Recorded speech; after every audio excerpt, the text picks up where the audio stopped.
Antes de comenzar, necesito que entiendas algo sobre lo que estás a punto de escuchar. Los documentos que voy a compartir contigo han estado sellados por orden judicial durante 176 años. No fueron abiertos al público hasta 2023, y cuando finalmente se permitió el acceso a investigadores, lo que se encontró fue tan perturbador que varios archivistas solicitaron asesoramiento psicológico. Este no es un caso de crueldad ordinaria del Sur Antebellum. Esto es algo que desafió la comprensión médica de su época y que, incluso con nuestro conocimiento moderno, plantea preguntas que la ciencia todavía lucha por responder. Si estás listo para adentrarte en uno de los casos más oscuros y extraños de la historia estadounidense, quédate conmigo. Pero te advierto, esta historia contiene descripciones de abuso extremo, experimentación corporal no consentida y elementos que algunos encontrarán profundamente perturbadores. Si decides continuar, por favor suscríbete a este canal, porque lo que estoy a punto de revelar es solo una fracción de los horrores ocultos en los archivos sellados de Estados Unidos.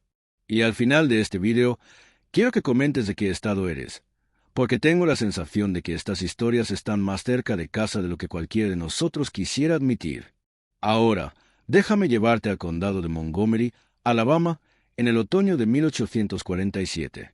La plantación Bradford se extendía por más de 2,400 acres de tierra fértil a lo largo del río Alabama, aproximadamente 12 millas al sur de lo que hoy es el centro de Montgomery. Era una de las propiedades más rentables del estado, produciendo más de 600 fardos de algodón anualmente y empleando a 187 personas esclavizadas, según los registros de impuestos del condado de 1846. La casa principal, una estructura de estilo griego revival con columnas blancas que se elevaban 3 pisos, dominaba el paisaje como un templo dedicado a la riqueza extraída del sufrimiento humano. Cornelius Bradford, el patriarca de esta operación, era conocido en toda Alabama como un hombre de disciplina férrea y piedad incuestionable. Había heredado la plantación de su padre en 1829 a la edad de 25 años y la había expandido metódicamente durante las siguientes 2 décadas. Los registros de la Iglesia Bautista de Montgomery lo describen como un diácono devoto que asistía a servicios 3 veces por semana y que citaba las Escrituras con la misma frecuencia con la que respiraba. Pero aquellos que lo conocían íntimamente, aquellos cuyos testimonios fueron cuidadosamente documentados en deposiciones selladas, pintaban un retrato muy diferente, el de un hombre obsesionado con el control, aterrorizado por cualquier cosa que pudiera manchar la reputación de su familia, y capaz de una crueldad calculada que rivalizaba con los peores excesos de la institución esclavista. Margaret Bradford, su única hija, había sido una fuente de vergüenza creciente para Cornelius durante toda su adolescencia y juventud adulta. Nacida en 1825, Margaret era la única sobreviviente de 4 hijos. Sus 3 hermanos habían muerto en la infancia de diversas enfermedades. Desde temprana edad, según el diario de su madre Elizabeth Bradford, uno de los documentos más reveladores en el archivo sellado, Margaret había mostrado lo que su padre consideraba apetitos antinaturales e incontrolables. En una entrada fechada el 14 de marzo de 1840, Elizabeth escribió: Cornelius ordenó que se cerrara con llave la despensa después de descubrir que Margaret había consumido un pastel entero de manzana destinado a la cena de esta noche. La encontró en la cocina, con las manos cubiertas de relleno, llorando pero incapaz de detenerse. Él la llamó una aberración de la feminidad y una vergüenza para el nombre Bradford. Temo lo que su ira puede llevarle a hacer. A medida que Margaret crecía, también lo hacía su peso. Para cuando cumplió 20 años en 1845, pesaba aproximadamente 320 libras, según estimaciones de su modista registradas en facturas que sobreviven en el archivo. Para 1847, ese número había aumentado, lo que múltiples testigos presenciales describirían como cerca de 380 libras. En una sociedad donde la feminidad sureña estaba definida por cinturas minúsculas, fragilidad performativa y belleza decorativa, Margaret Bradford representaba todo lo opuesto. Y para su padre, obsesionado con mantener la posición social de la familia Bradford, esto era intolerable. Los intentos de Cornelius por corregir a su hija están bien documentados en correspondencia familiar. Contrató a 3 maestros de etiqueta diferentes entre 1843 y 1846, todos los cuales renunciaron citando la imposibilidad de la tarea. Consultó con médicos en Montgomery, Mobile e incluso tan lejos como Nueva Orleans, buscando curas médicas para lo que él veía como una enfermedad moral. Implementó dietas estrictas que Margaret rompía repetidamente, raids nocturnos a la cocina que resultaban en castigos cada vez más severos. La encerró en su habitación durante días. La obligó a usar corsés diseñados para comprimir su cuerpo a proporciones aceptables, dispositivos que le dejaban cicatrices permanentes en el torso documentadas por médicos años después. Nada funcionaba, y con cada fracaso, la ira de Cornelius crecía. El momento de ruptura llegó en septiembre de 1847, durante lo que debía haber sido el evento social de la temporada. Una cena para celebrar el compromiso de la hija de una familia plantadora vecina. Margaret, de 22 años, había sido instruida en términos inequívocos de comportarse con modestia y restricción. Pero según los testimonios de sirvientes presentes esa noche, testimonios tomados años después durante la investigación judicial, Margaret consumió lo que varios testigos describieron como porciones destinadas a 3 personas, incluyendo múltiples platos de cerdo asado, varios rellenos de pan de maíz completos y casi una tarta entera de nuez. La humillación de Cornelius fue completa cuando escuchó a los invitados masculinos haciendo comentarios burlones sobre su hija. Uno de ellos, un plantador llamado Richard Thornton, supuestamente dijo en voz lo suficientemente alta para ser escuchado: «Bradford, parece que tu hija podría comer más que mi mejor mula de arado. Tal vez deberías ponerla a trabajar en los campos, ya que claramente come como un animal de trabajo». Las risas que siguieron, según el testimonio del mayordomo de Bradford, un hombre esclavizado llamado Isaiah, pudieron escucharse desde la cocina. Esa noche, después de que los invitados se fueran, Cornelius tomó una decisión que cambiaría el curso de múltiples vidas de maneras que nadie podría haber predicho. Lo que sucedió en su estudio entre la medianoche y las 3 de la madrugada del 18 de septiembre de 1847 fue presenciado solo por una persona, su esposa Elizabeth, quien lo documentó en su diario con una caligrafía temblorosa que los expertos en grafología han confirmado mostraba signos de estrés emocional extremo. «Cornelius ha concebido un plan que me llena de terror», escribió. «Dice que si Margaret insiste en comportarse como un animal, será tratada como uno. Dice que si no puede controlar sus apetitos carnales, aprenderá de alguien que entiende verdaderamente la disciplina de la carne». Esta noche envió a buscar a Ezequiel. Ezequiel. Ese nombre aparece por primera vez en los registros de Bradford en enero de 1846, cuando Cornelius lo compró en un mercado de esclavos privado en Charleston, Carolina del Sur. El precio pagado, $2,300, era extraordinariamente alto para la época, cuando el precio promedio de un hombre esclavizado en edad de trabajar rondaba los $801,000. Los documentos de venta, preservados en el archivo sellado, ofrecen pistas de por qué Cornelius estaba dispuesto a pagar tal prima.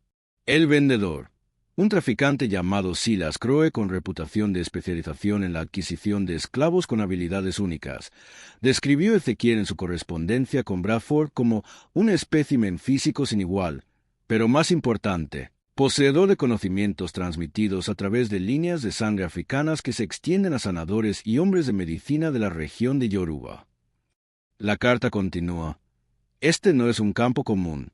Este hombre entiende el cuerpo humano de maneras que desafía la educación formal. He visto con mis propios ojos lo que puede hacer con carne y hueso. Si buscas transformación, no encontrarás mejor instrumento». ¿Qué vio Cornelius Bradford en esa descripción que justificó un precio tan exorbitante?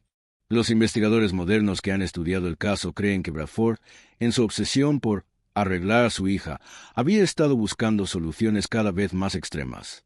Y en Ezequiel, creyó haber encontrado la herramienta perfecta, alguien con conocimiento del cuerpo humano más allá de la medicina occidental convencional, alguien cuyo estatus como propiedad esclavizada significaba que seguiría órdenes sin cuestionamiento legal, y alguien cuya supuesta experiencia en transformación física podría lograr lo que años de médicos, dietas y castigos no habían logrado. La descripción física de Ezequiel, que aparece en múltiples documentos, lo retrata como un hombre de aproximadamente 30 años de edad, 6 pies y 4 pulgadas de altura, con una constitución física que varios testigos describieron como poderosa pero no voluminosa, como un bailarín más que un herrero. Tenía cicatrices rituales en los brazos y el pecho que los observadores de la época interpretaron como marcas tribales, aunque investigadores modernos que han examinado las descripciones creen que podrían haber sido escarificación intencional relacionada con prácticas de medicina tradicional africana. Pero lo más significativo era esto. Ezequiel sabía leer y escribir, no solo en inglés, sino en al menos 2 idiomas adicionales que los estudiosos modernos han identificado tentativamente como variantes del yoruba y el árabe. Esto era extremadamente raro entre personas esclavizadas en el sur estadounidense de 1840, donde las leyes prohibían la alfabetización de esclavos bajo penas severas. El hecho de que Cornelius Bradford estuviera dispuesto a tener un esclavo alfabetizado en su propiedad, un riesgo legal considerable, sugiere cuánto valoraba las habilidades especiales que Ezequiel supuestamente poseía. Durante los 18 meses que Ezequiel estuvo en la plantación Bradford antes de septiembre de 1847, trabajó principalmente como lo que los registros llaman un curandero de plantación. Trataba enfermedades y lesiones entre la población esclavizada, un rol que le ganó tanto respeto como temor. Varios testimonios de personas esclavizadas que fueron entrevistadas décadas después de la emancipación, describen a Ezequiel como alguien que podía ver dentro de los cuerpos, que conocía secretos de plantas y raíces que ningún médico blanco sabía, y que hablaba con espíritus que le enseñaban cómo curar. Un testimonio particularmente revelador proviene de una mujer llamada Clara, entrevistada en 1902 a la edad de 73 años como parte de los narrativos de esclavos de la WPA. Aunque su entrevista no menciona específicamente a Margaret Bradford, ese aspecto del caso todavía estaba sellado. Habla de Ezequiel: ese hombre sabía cosas. Sabía cómo hacer que los huesos rotos crecieran rectos sin entablillar. Sabía cómo hacer que las fiebres se fueran cuando los doctores del amo decían que la persona moriría. Pero había un precio. Siempre decía que había un precio. Decía que cuando cambias el cuerpo, cambias el espíritu también. Y una vez que lo haces, no puedes deshacerlo. Esta fue la persona a quien Cornelius Bradford llamó a su estudio esa noche de septiembre de 1847. Lo que se dijo exactamente en esa reunión solo puede ser reconstruido a partir de fragmentos. El testimonio de Elizabeth Bradford, escrito días después, proporciona la versión más detallada. Cornelius le dijo a Ezequiel que Margaret era su proyecto especial. Dijo que quería que ella fuera transformada en algo que pudiera ser presentado en sociedad respetable. Le dio a Ezequiel completa autoridad sobre la dieta, el régimen de ejercicios y el tratamiento de Margaret. Dijo que no importaba cuán severos tuvieran que ser los métodos, siempre y cuando produjeran resultados. Y entonces, y aquí mi mano tiembla tanto que apenas puedo escribir esto, le dijo Ezequiel que Margaret viviría bajo su supervisión directa, lejos de la casa principal, durante el tiempo que fuera necesario para completar la transformación. Déjame ser claro sobre lo que esto significaba. Cornelius Bradford estaba entregando efectivamente a su hija de 22 años, una mujer blanca de la clase plantadora más alta de Alabama, a un hombre esclavizado, para que viviera bajo su supervisión directa en los cuartos de esclavos. En el sur de 1847, esta idea era tan escandalosa, tan impensable, que desafiaba todas las normas sociales y raciales sobre las que se construía la sociedad sureña. Pero aquí está la verdad más oscura. Cornelius Bradford sabía exactamente lo que estaba haciendo. No estaba cediendo control. Estaba implementando lo que él veía como el castigo y la corrección máximos. Al colocar a Margaret en el mundo de los esclavizados, la estaba despojando de su humanidad de la misma manera que la institución de la esclavitud despojaba a millones de personas africanas de la suya. La estaba reduciendo, en su mente, al estatus de propiedad que necesitaba ser entrenada, moldeada, dominada. Y eligió a Ezequiel específicamente porque creía que este hombre poseía el conocimiento para literalmente remodelar el cuerpo de su hija, para esculpir su carne en algo que cumpliera con sus expectativas. Lo que Cornelius Bradford no anticipó fue que al darle a Ezequiel este poder sin precedentes sobre un miembro de la familia de un plantador blanco, estaba creando una situación donde las dinámicas normales de poder del Sur Antebellum quedarían completamente invertidas. Estaba colocando a un hombre que había sobrevivido a horrores inimaginables, que llevaba conocimiento ancestral transmitido a través de generaciones, que entendía tanto el poder destructivo como el transformador del trauma, en control absoluto de alguien del mundo que lo había esclavizado. Las consecuencias serían extraordinarias. Margaret fue trasladada de su habitación en la casa principal en la mañana del 20 de septiembre de 1847. Según el testimonio de Isaiah, el mayordomo, ella no resistió. De hecho, Parecía estar en un estado de shock disociativo, moviéndose como si estuviera en un sueño. Sin hablar, mirando fijamente al vacío mientras la conducían por el camino hacia la sección de la plantación donde residían los esclavos. Se le asignó una pequeña cabaña, de aproximadamente 12 por 14 pies, que había sido desocupada por la muerte reciente de su anterior ocupante. La estructura era de madera cruda con espacios entre las tablas lo suficientemente anchos como para que el viento invernal soplara a través de ellos, con un piso de tierra apisonada. Sin ventanas de vidrio, solo aberturas de contraventanas, y un techo que goteaba cuando llovía. Tenía una cama de paja, una mesa pequeña, una silla y una chimenea que proporcionaba el único calor.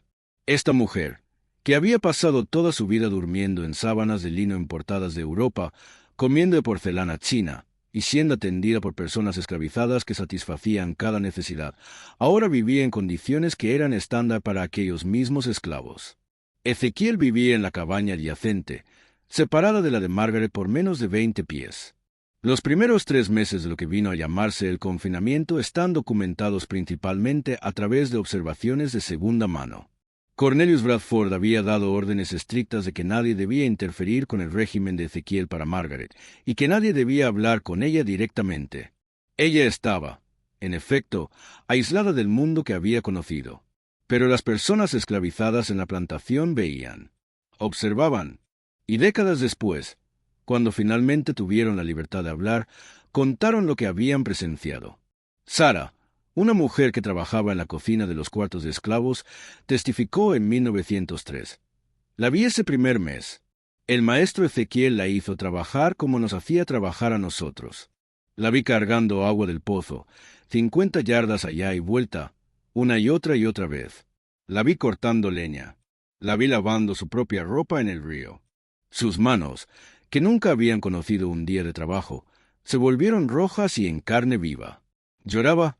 Podías escucharla llorar por las noches, pero él nunca dejaba de empujarla. La comida que Margaret recibía era la misma ración estándar proporcionada a las personas esclavizadas: harina de maíz, tocino de cerdo salado, melaza, ocasionalmente verduras. Sin los pasteles, asados, pudines y pan blanco de la casa principal. Sin segundas porciones. Sin exceso.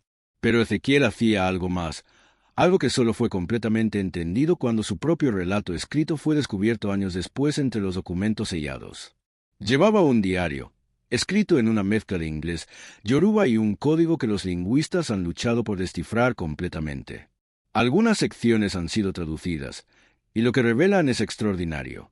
En una entrada fechada el 3 de octubre de 1847, Ezequiel escribió en inglés: «Ella no entiende todavía que su carne ha sido su prisión, construida no por su propia mano, sino por el hombre que afirma amarla como padre.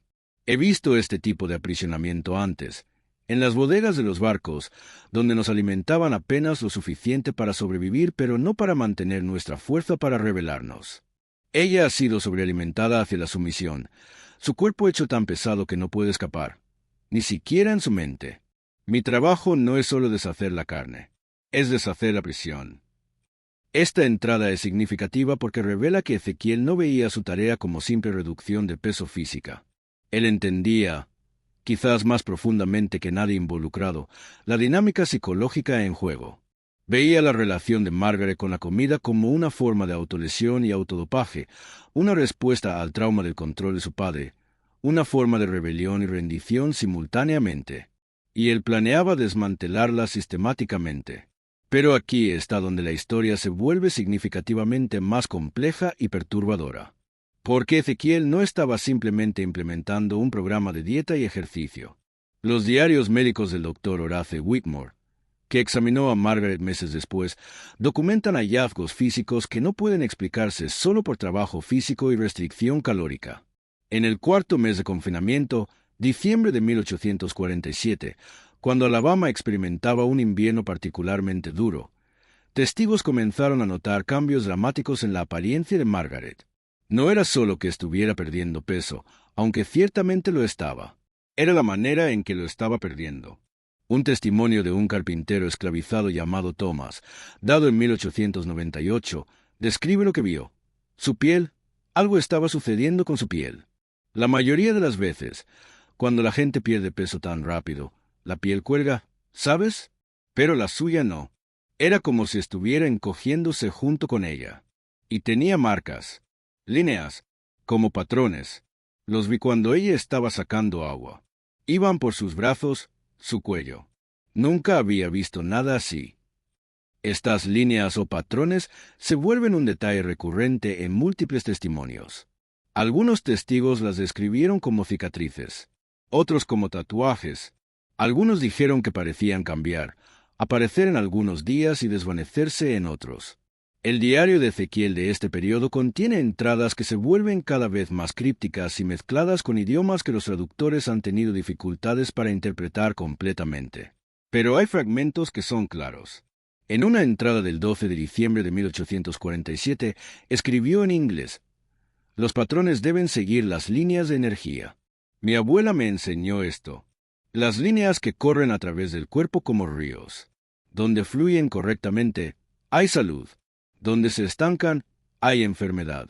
Su carne ha sido una presa, atrapando todo: ira, tristeza, hambre que no tiene nada que ver con comida.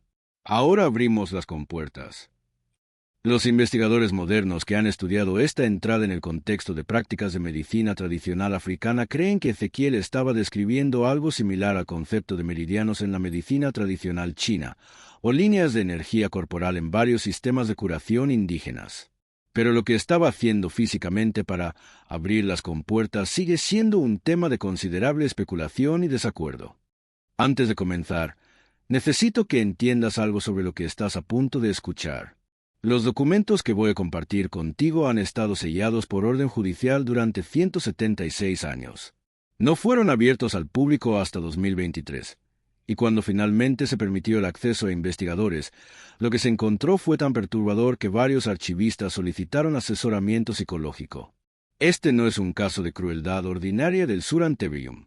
Esto es algo que desafió la comprensión médica de su época y que, incluso con nuestro conocimiento moderno, plantea preguntas que la ciencia todavía lucha por responder. Si estás listo para adentrarte en uno de los casos más oscuros y extraños de la historia estadounidense, quédate conmigo. Pero te advierto, esta historia contiene descripciones de abuso extremo, experimentación corporal no consentida y elementos que algunos encontrarán profundamente perturbadores. Si decides continuar, por favor suscríbete a este canal, porque lo que estoy a punto de revelar es solo una fracción de los horrores ocultos en los archivos sellados de Estados Unidos. Y al final de este video, quiero que comentes de qué estado eres, porque tengo la sensación de que estas historias están más cerca de casa de lo que cualquiera de nosotros quisiera admitir. Ahora, déjame llevarte al condado de Montgomery, Alabama, en el otoño de 1847. La plantación Bradford se extendía por más de 2,400 acres de tierra fértil a lo largo del río Alabama, aproximadamente 12 millas al sur de lo que hoy es el centro de Montgomery. Era una de las propiedades más rentables del estado, produciendo más de 600 fardos de algodón anualmente y empleando a 187 personas esclavizadas, según los registros de impuestos del condado de 1846. La casa principal, una estructura de estilo griego revival con columnas blancas que se elevaban 3 pisos, dominaba el paisaje como un templo dedicado a la riqueza extraída del sufrimiento humano. Cornelius Bradford, el patriarca de esta operación, era conocido en toda Alabama como un hombre de disciplina férrea y piedad incuestionable. Había heredado la plantación de su padre en 1829 a la edad de 25 años y la había expandido metódicamente durante las siguientes 2 décadas. Los registros de la Iglesia Bautista de Montgomery lo describen como un diácono devoto que asistía a servicios 3 veces por semana y que citaba las Escrituras con la misma frecuencia con la que respiraba.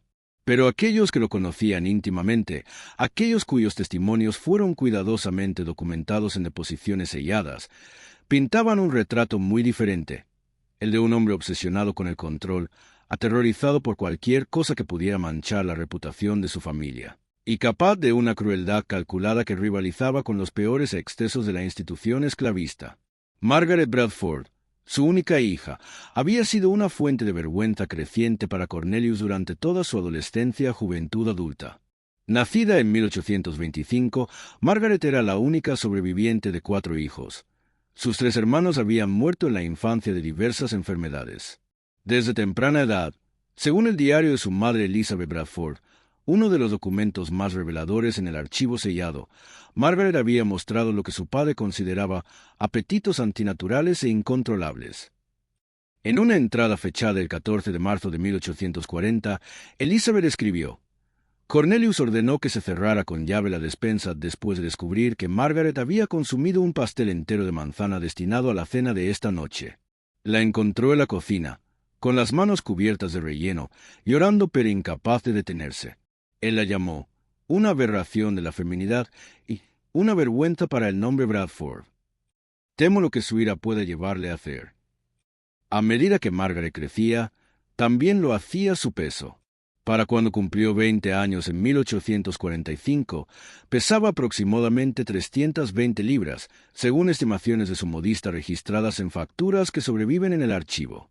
Para 1847, ese número había aumentado, lo que múltiples testigos presenciales describirían como cerca de 380 libras. En una sociedad donde la feminidad sureña estaba definida por cinturas minúsculas, fragilidad performativa y belleza decorativa, Margaret Bradford representaba todo lo opuesto.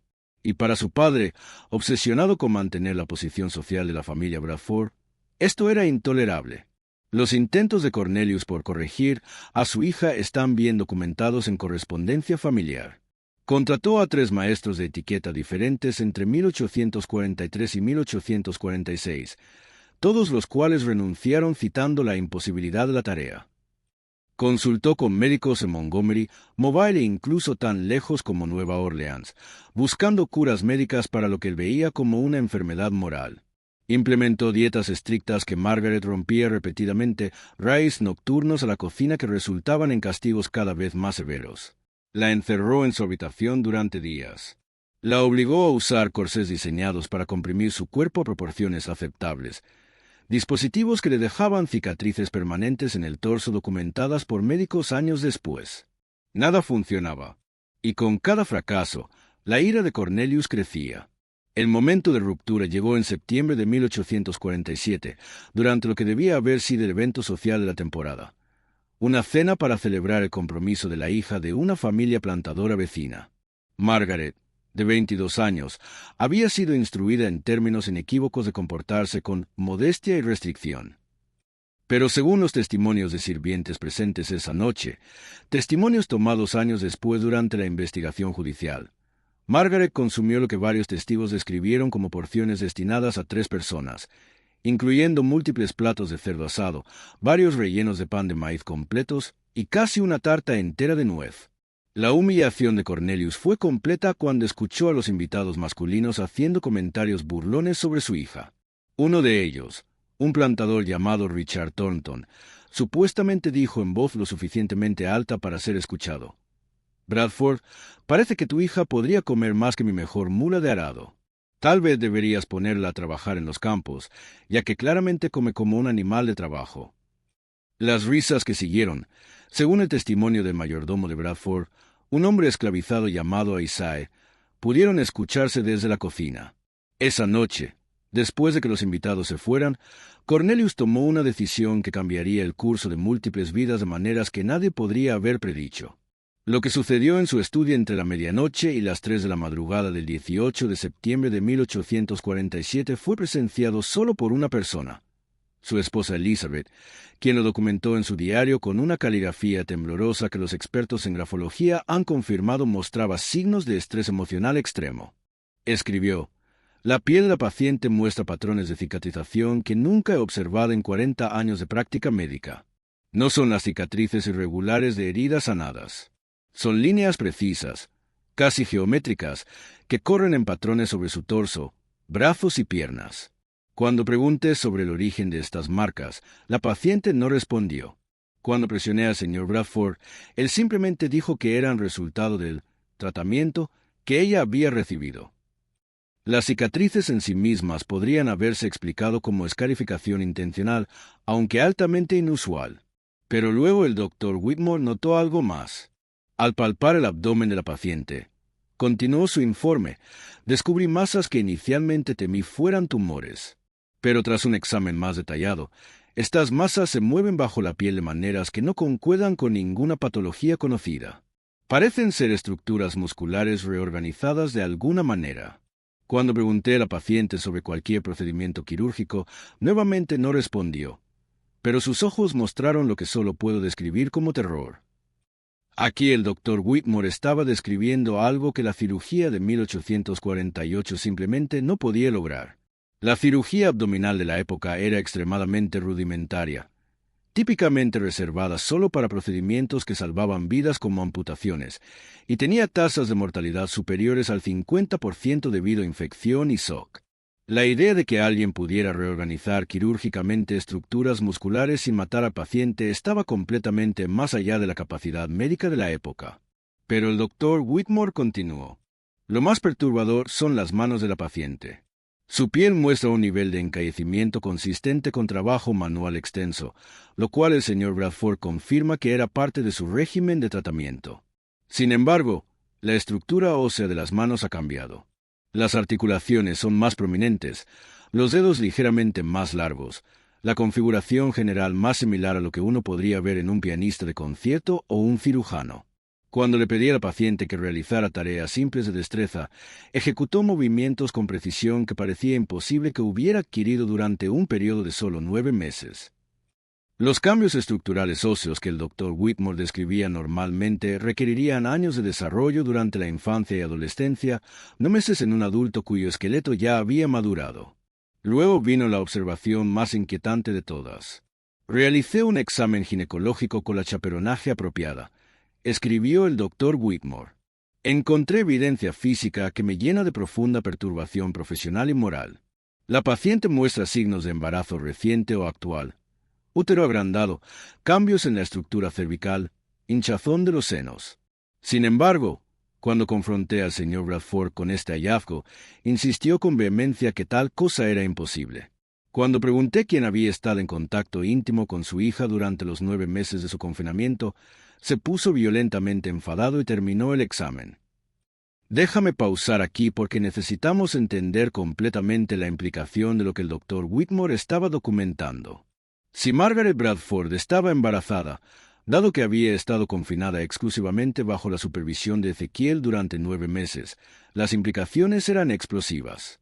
En la Alabama de 1848, las relaciones sexuales entre una mujer blanca y un hombre negro, particularmente un hombre esclavizado, eran ilegales, punibles con la muerte para el hombre y desgracia social absoluta para la mujer. No importaría si la relación fuera consensual o coercitiva, las leyes y normas sociales no hacían tales distinciones. Pero aquí está la complejidad adicional. Las dinámicas de poder hacían imposible la verdadera consensualidad. Ezequiel era propiedad. Margaret, aunque confinada, seguía siendo miembro de la clase plantadora blanca. Incluso si hubieran desarrollado una conexión genuina, incluso si hubiera habido elección mutua, el contexto de esclavitud y coacción familiar contaminaba cualquier posibilidad de verdadero consentimiento de cualquiera de las partes.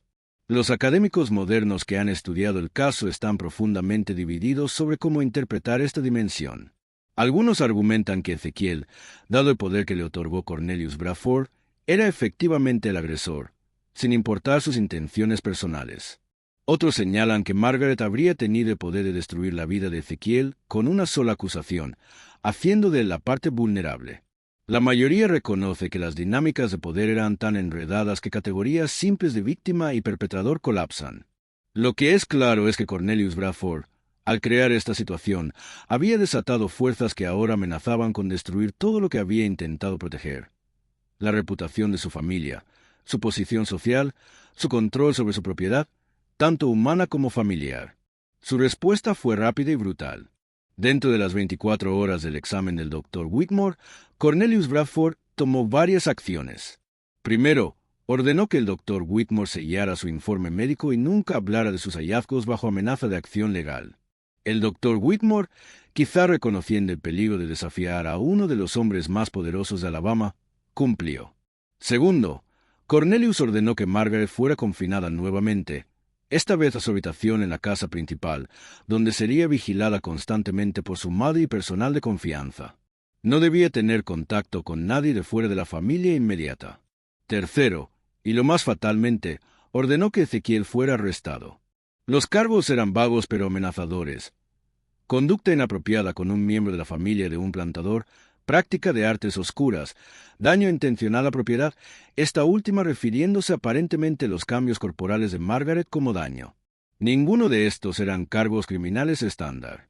Eran acusaciones creadas específicamente para proporcionar pretexto legal para lo que Cornelius realmente quería, la eliminación de Ezequiel antes de que pudiera hablar sobre lo que había sucedido durante esos 9 meses. Pero aquí Cornelius Bradford cometió un error calculado. En lugar de simplemente matar a Ezequiel silenciosamente, algo completamente dentro de su poder como dueño de esclavos y que probablemente habría terminado el asunto sin complicaciones legales, involucró al sistema judicial. Quizás quería legitimidad. Quizás quería enviar un mensaje. Quizás subestimó cuán interesadas estarían otras fuerzas en los detalles del caso.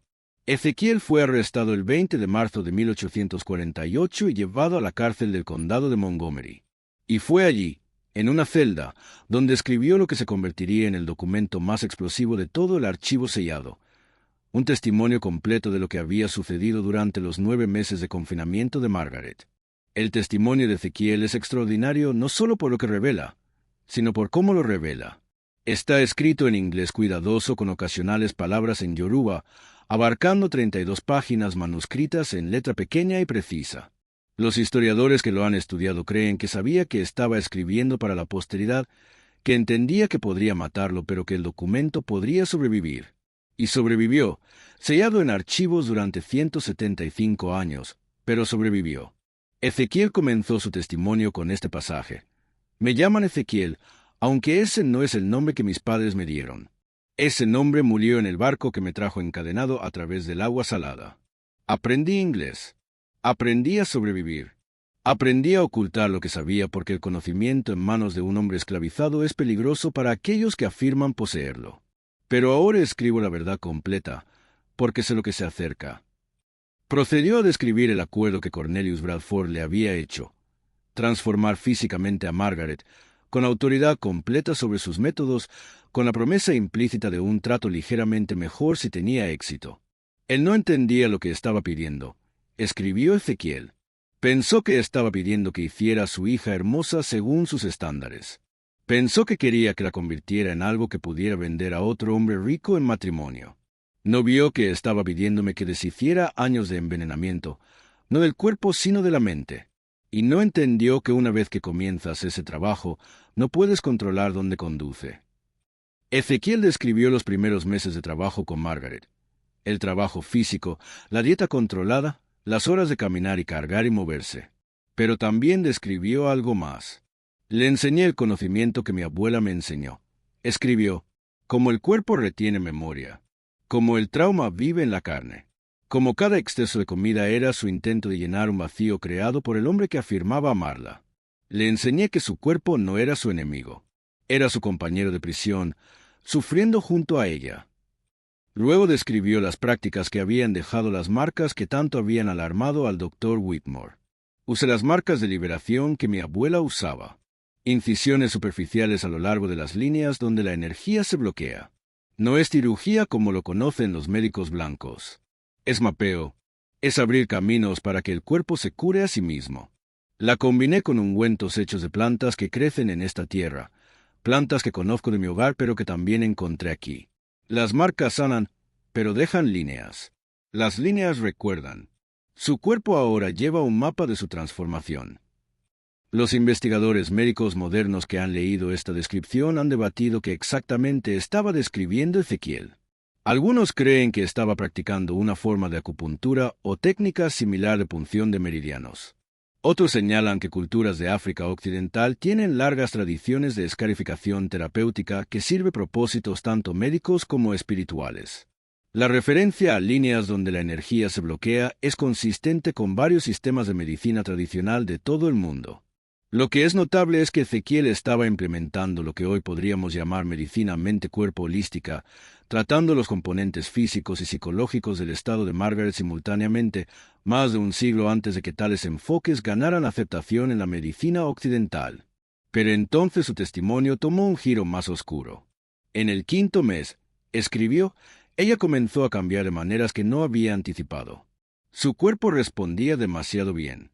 Perdía peso más rápido de lo que debería ser posible. Su piel se adaptaba sin colgarse. Su fuerza crecía a pesar de que comía poco. Reconocí los signos. La había visto antes, en mi tierra, en aquellos que mi abuela llamaba los cambiados. Aquellos en quienes el espíritu y la carne acuerdan transformarse juntos, donde el cambio exterior refleja un despertar interior. Es raro, es poderoso, y una vez que comienza, no puede detenerse hasta que está completo. Este pasaje ha sido fuente de considerable especulación. Ezequiel parecía estar describiendo un fenómeno que iba más allá de la simple pérdida de peso, algo que interpretó a través de un marco espiritual metafísico derivado de creencias africanas tradicionales. Los escépticos descartarían esto como superstición. Pero los hallazgos del Dr. Whitmore, los cambios estructurales en huesos y músculos, las reorganizaciones anatómicas que no deberían haber sido posibles, sugieren que algo inusual estaba realmente ocurriendo, algo que Ezequiel había reconocido y nombrado según su propio marco de entendimiento. Luego Ezequiel abordó la cuestión que había alarmado tanto al Dr. Whitmore, el aparente embarazo de Margaret. Ella vino a mí en el 6º mes, escribió, no por coerción, no por fuerza, sino porque en su transformación había despertado a sí misma como ser que hace elecciones. Su padre la había puesto bajo mi autoridad pensando que me haría su instrumento. No entendió que al hacerlo, le había dado a ella un espacio fuera de su control donde podía descubrir su propia voluntad. Lo que compartimos fue elección, tanto como es posible la elección en un mundo donde ninguno de nosotros era libre. Esta afirmación ha sido intensamente debatida. ¿Podría haber habido elección genuina dadas las dinámicas de poder? Ezequiel afirmaba que sí. Otros no están de acuerdo. Lo que es indiscutible es que las consecuencias de cualquier intimidad entre ellos serían catastróficas. Y Ezequiel lo sabía. Entendí lo que arriesgaba. Continuó. Sabía que descubrimiento significaba muerte. Pero ella también entendía. Y juntos decidimos que algunos actos de autodeterminación valen cualquier precio. Su padre pensó que al darme poder sobre su carne, la estaba castigando. No entendió que al hacerlo, nos dio a ambos un tipo de libertad que ninguno había conocido. En ese espacio, hicimos elecciones que eran nuestras. Solo nuestras. El testimonio de Ezequiel continuó describiendo los últimos meses del confinamiento, cuando supuestamente sabía que el descubrimiento era inevitable. Aceleré las enseñanzas, escribió.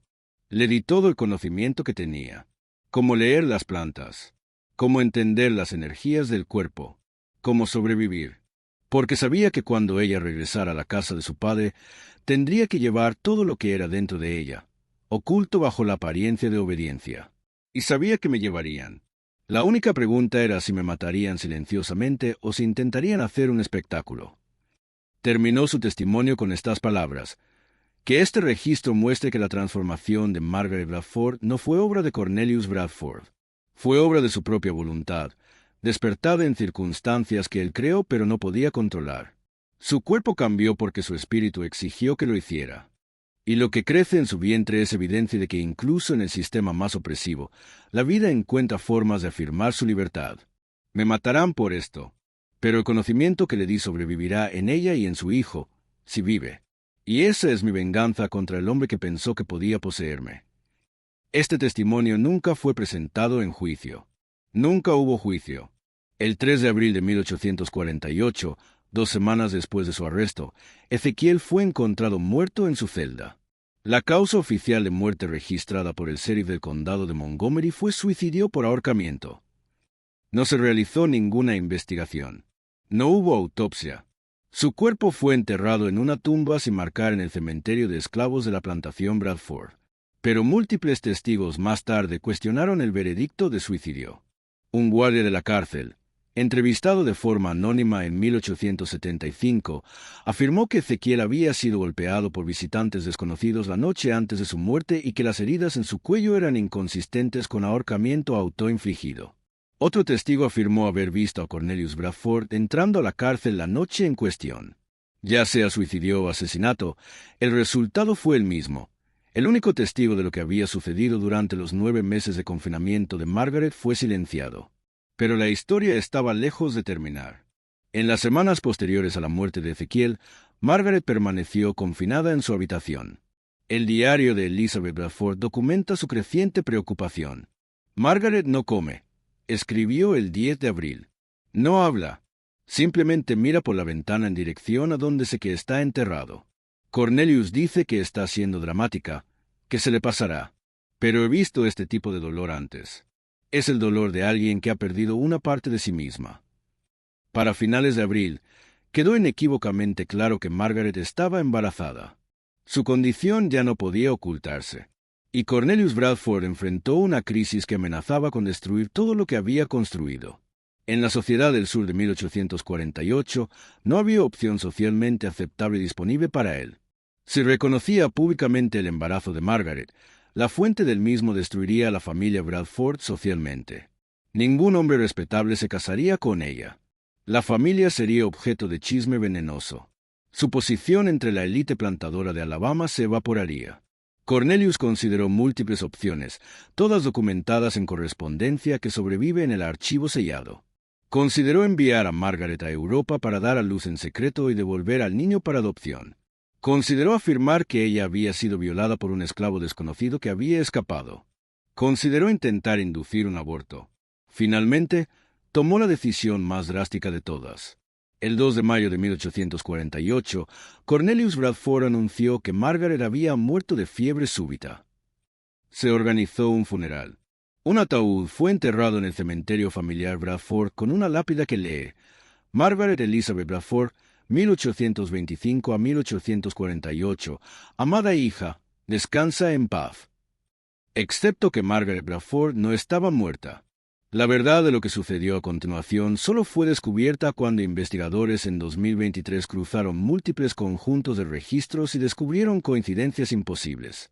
Una mujer llamada Sarah Miller apareció en Nueva Orleans en junio de 1848, 6 semanas después del supuesto funeral de Margaret. No tenía historia conocida antes de esa fecha. Alquiló una pequeña casa en el barrio francés. Pagaba en efectivo. Vivía sola excepto por una sirvienta mayor. En octubre de 1848, los registros hospitalarios muestran que Sarah Miller dio a luz a un hijo en el Hospital de Caridad de Nueva Orleans. El niño fue registrado como padre desconocido. Le puso de nombre Samuel. Durante los siguientes 3 años, Sarah Miller vivió discretamente en Nueva Orleans, sustentándose mediante trabajo como herbolaria y partera. Los registros de sus actividades la describen como poseedora de conocimiento inusual de medicina y siendo particularmente efectiva en el tratamiento de condiciones que otros médicos no podían curar. Entonces, en 1851, desapareció. Ningún registro de muerte. Ninguna venta de propiedad. Simplemente se fue. Pero aquí está la evidencia convincente de que Sarah Miller era en realidad Margaret Bradford. Registros bancarios muestran que Sarah Miller recibía depósitos regulares de una cuenta controlada por un fideicomiso legal con sede en Mobile, Alabama. Cuando los investigadores rastrearon el fideicomiso, descubrieron que había sido establecido por Cornelius Bradford en abril de 1848, el mismo mes que anunció la muerte de su hija. El fideicomiso estaba estructurado para proporcionar pagos a un beneficiario no divulgado de por vida. Además, un retrato al daguerrotipo de Sarah Miller tomado en Nueva Orleans en 1849 sobrevive en una colección privada. Cuando expertos forenses compararon ese retrato con retratos confirmados de Margaret Bradford de antes de su confinamiento, encontraron coincidencia en características estructurales faciales, colocación de los ojos, forma de la nariz, línea de la mandíbula. Permitiendo la dramática pérdida de peso, es casi con certeza la misma persona. Cornelius Bradford había fingido la muerte de su hija, la había enviado a una nueva vida bajo una nueva identidad, y la había apoyado financieramente para garantizar su silencio o desaparición de la sociedad Alabama. El hijo de Margaret, Samuel, se convirtió en un hombre notable por derecho propio, aunque su verdadero linaje permaneció oculto durante su vida. Los registros muestran que se convirtió en un médico prominente en Nueva Orleans, especializándose en lo que entonces se llamaba medicina botánica y desarrollando reputación de sanar a pacientes que otros médicos habían desahuciado. Sirvió como médico para comunidades negras libres durante y después de la Guerra Civil, arriesgando considerable peligro personal para hacerlo. Cuando Samuel murió en 1903, su obituario en el New Orleans Tribune mencionó que era hijo de orígenes desconocidos pero poseedor de dones curativos que muchos atribuían a herencia de sanadores tradicionales africanos. Nunca supo, al menos públicamente, quiénes eran realmente sus padres. Pero hay más, porque la historia de Margaret Bradford no termina con su desaparición. En 1873, 25 años después del supuesto funeral de Margaret, una mujer anciana apareció en Montgomery, Alabama. Se alojaba en una casa de huéspedes modesta bajo el nombre Abigail Ward.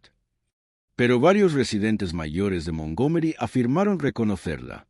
Susurraban que se parecía extraordinariamente a Margaret Bradford, la hija desaparecida de Cornelius Bradford, que ahora habría tenido 48 años.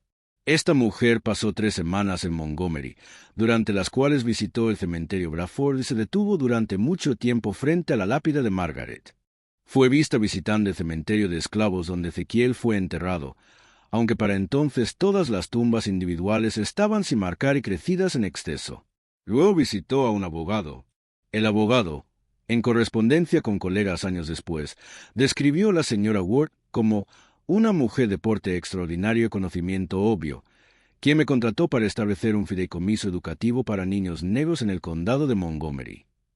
Donó $5,000, una suma considerable en 1873, para establecer el fideicomiso, especificando que debía priorizar educación en medicina y curación.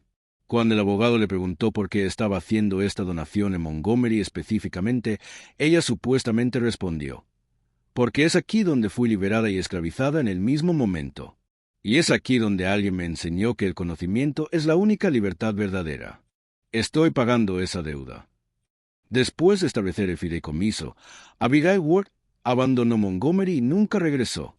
No hay más registros de ella. Pero el fideicomiso que estableció operó durante 52 años, apoyando la educación de más de 200 estudiantes afroamericanos antes de que sus fondos finalmente se agotaran en 1925. Ahora, déjame contarte sobre lo que sucedió a Cornelius Bradford. Vivió otros 16 años después del supuesto funeral de su hija. Mantuvo su posición social, su riqueza y su reputación como ciudadano respetable de Alabama. Pero aquellos cercanos a él notaron cambios. El diario de Elizabeth Bradford documenta su creciente paranoia, pesadillas y lo que ella describió como conversaciones con fantasmas. En una entrada de 1852, Elizabeth escribió: «Cornelius afirma ver a Ezequiel en los campos. Dice que el hombre lo está vigilando. Los médicos dicen que es nerviosismo y que mejorará, pero he visto el terror en los ojos de mi esposo y no es nerviosismo. Es culpa». Cornelius Bradford murió en 1864, durante los últimos meses de la Guerra Civil, cuando las fuerzas de la Unión estaban avanzando a través de Alabama. Según testimonios de personas esclavizadas que fueron liberadas semanas después por tropas de la Unión, Cornelius pasó sus últimas semanas destruyendo documentos, quemando correspondencia y destruyendo registros. Parecía estar tratando de borrar evidencia de algo. Cuando murió, su última voluntad y testamento incluía una cláusula inusual. Todos los documentos relacionados con el confinamiento y tratamiento de 1847 a 1848 debían ser sellados y nunca abiertos. Dejó fondos para acciones legales para hacer cumplir este sellado. Y durante 175 años, esos documentos permanecieron cerrados. Hasta ahora. Entonces, ¿qué aprendemos de este extraordinario y terrible caso? Aprendemos que los impulsos de control y corrección pueden crear situaciones donde las normas de la humanidad se suspenden. Aprendemos que en los espacios entre sistemas de poder, el espacio entre la esclavitud y la libertad, entre la prisión familiar y la autonomía personal, a veces surgen momentos de elección compleja que desafían categorización simple. Aprendemos que el conocimiento es poder, y que el conocimiento que los sistemas dominantes intentan suprimir, conocimiento médico africano tradicional, en este caso, a menudo contiene verdades que la sabiduría sancionada oficialmente ha perdido o rechazado. Aprendemos que los cuerpos son sitios de control y resistencia, que el trauma vive en la carne, que la transformación es posible pero viene con costos que no siempre podemos predecir. Y aprendemos que los secretos, por muy cuidadosamente enterrados que estén, eventualmente salen a la superficie. Los documentos que Cornelius Bradford intentó sellar para siempre ahora están abiertos. La historia que intentó borrar ahora está contada. Pero permanecen preguntas. ¿Qué fue exactamente lo que Ezequiel hizo que produjo cambios fisiológicos que desafiaban la medicina de 1848 y que todavía desconciertan a los investigadores modernos? Los cambios en el cuerpo de Margaret fueron puramente resultado de técnicas de curación tradicional africanas. ¿O había algo más? ¿Algo que la ciencia todavía no entiende completamente? ¿Qué les pasó realmente a Margaret y su hijo después de 1873? Los rastros se vuelven fríos. No podemos saberlo con certeza. Y quizás lo más importante, ¿cómo interpretamos una historia donde todos eran simultáneamente víctima y agente, donde las dinámicas de poder eran tan complejas que las categorías morales simples se derrumban? Margaret fue victimizada por su padre, pero encontró agencia a través de su relación con Ezequiel. Ezequiel era propiedad esclavizada, pero se le dio poder sin precedentes sobre un miembro de la clase esclavizadora. Ambos hicieron elecciones en un contexto donde la verdadera elección era imposible. Estas ambigüedades no deberían reconfortarnos. Deberían desafiarnos a pensar más profundamente sobre poder, elección, resistencia y complicidad.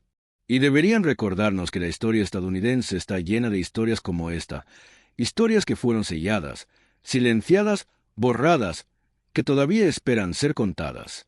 Antes de terminar, quiero que pienses en algo. Si esta historia te perturbó, si te hizo sentir incómodo, ese es el punto. La historia, la verdadera historia, no está destinada a hacernos sentir bien. Está destinada a hacernos sentir la verdad. Y la verdad del Sur Antebellum, la verdad de la esclavitud, la verdad de cómo se ejercía el poder sobre los cuerpos y las vidas de las personas, es profundamente perturbadora. Pero al encontrarnos con esta verdad, al sentarnos con su incomodidad, honramos a las personas que sufrieron a través de ella. Honramos a Margaret, cuyo cuerpo se convirtió en campo de batalla. Honramos a Ezequiel, quien usó el conocimiento de sus ancestros como arma de transformación y resistencia. Honramos a las innumerables personas esclavizadas que presenciaron estos eventos y llevaron los secretos durante décadas hasta que finalmente pudieron hablar. Sus historias merecen ser contadas. Completamente. Sin sanear. Sin simplificar. Si llegaste hasta aquí, gracias por tener el coraje de enfrentarte a esta historia conmigo.